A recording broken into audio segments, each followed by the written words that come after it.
Hi, so today the topic is blindside breakups. Now, if you don't know what a blindside breakup is, I'll just do a quick breakdown. It's exactly what it sounds like. So it's a breakup that you weren't expecting at all. So something that comes out of left field, and it's something that I know too well about. So when I was in my early 30s, I was blindsided. One day, my then boyfriend kind of just said, not feeling it anymore, and just like that, our relationship ended. I didn't really try getting him back because I didn't think it was worthwhile, or it was just too painful.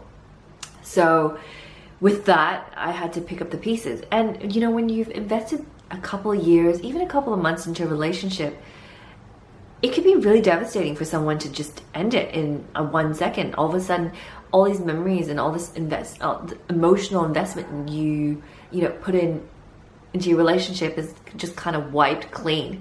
So today we're talking about how you can deal with it, because the person breaking up, doing the breakup, the person doing the breaking up probably has mentally prepared himself or herself for the past couple of months. So they're already processing the grieving process of a breakup, whereas the person who's blindsided, they're starting from scratch. So here are a couple of ways to cope with it.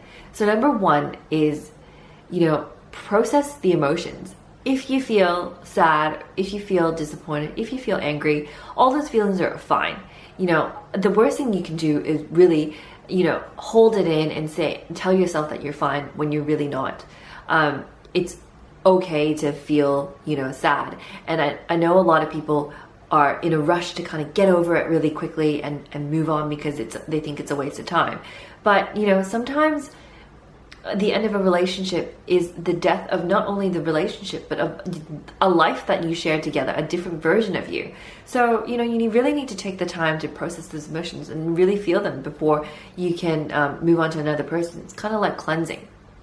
So the second thing you can do is take ownership. So it's so easy to be the victim, to claim being the victim when you're on the receiving end of a blindside breakup, but breakups, two people get together because of two people, and breakups happen because of the same two people.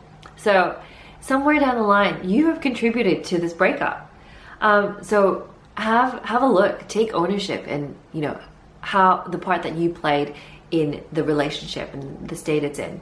So for me, it took me a little while to see that I had been neglecting the relationship. I was too obsessed with my career and the business at the time, and I just failed to see all the signs of a relationship's demise. So I just didn't see it, or maybe a part of me did, or I didn't care enough. Either way, I was very much a contributor to the end result, which was the breakup. The third thing you can do to cope with a blindside breakup is, learn to not put a relationship on a pedestal. The saying that you always want what you can't have rings very, very true in this stage.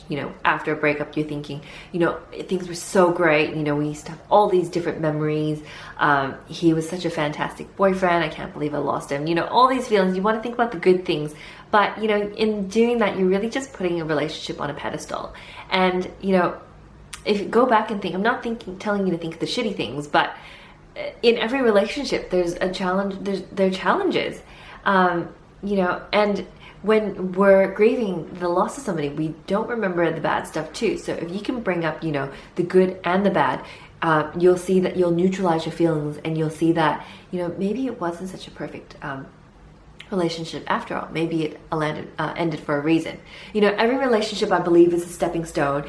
And, if you're going through a breakup, take the time to transform. This is the perfect opportunity for you to be whoever you want to be. It's a time for self-discovery.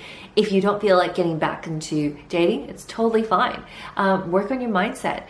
Do your own thing. Do what you love. Work on becoming the best version of yourself. So if you're single and you're looking to attract a healthy relationship in your life, I would highly recommend this free mini course that I've put together, which helps you create the mindset to attract healthy relationships. I've also got a 14-day mindset makeover challenge that you can do. I'm all about doing the inner work and creating the best version of yourself so that you can attract someone equally great. And I'm all about understanding how to communicate your needs and how to understand how men think and how you can create the best relationships with them. So if you like this episode and you have any more questions about blindside breakups, please leave me a comment and subscribe. I would love that. I will see you in the next episode. Thank you so much for watching. Bye.